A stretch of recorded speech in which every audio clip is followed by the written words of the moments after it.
Hey folks, thanks for joining me today. We're going to now be prepping for that meeting where we start to map out the customer journey. This is the third part in our 4-part series on customer journey. The first thing you want to do is come prepared to the meeting. I'm not just talking about bringing a pen and paper.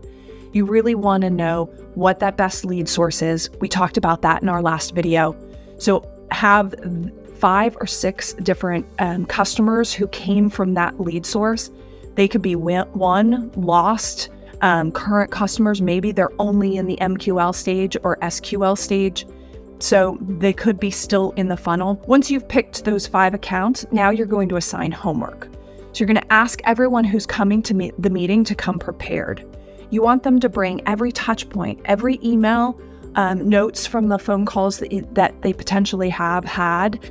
Have them bring all of that to the meeting so that you can start to see the entire picture of everything, every communication that you've had with these clients. So bring every touch point that you've had for each of these different clients. You want to make sure you know how they found you and maybe what other channels they've engaged with you on.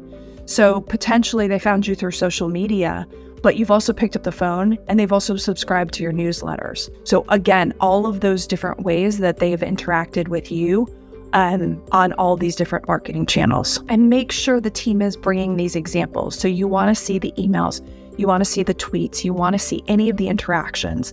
Bring those samples to the meeting. So again, everybody's going to have homework. This isn't just up to the marketing team. It's not just up to the sales team. Everyone from every different part of the organization is going to bring this information to the meeting. So in this meeting, some of the things that you're going to be able to answer are, where is sales getting stuck? Is there something that marketing can do to help the sales team? Where are there gaps in the messaging? Maybe you see that there's a lot of messaging for top of funnel folks, and then there's very little when they get to the sales team. So really understanding that there's not enough content at that stage in the journey.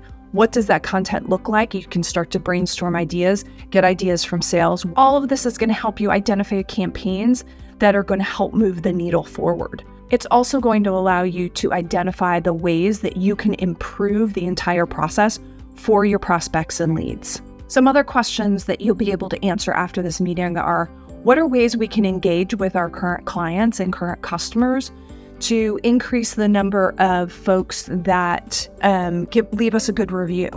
Are there things that we can be doing better? Asking them that on a regular basis. Sending out a survey potentially could be one of the ways to understand where we can be doing better and getting that straight from them.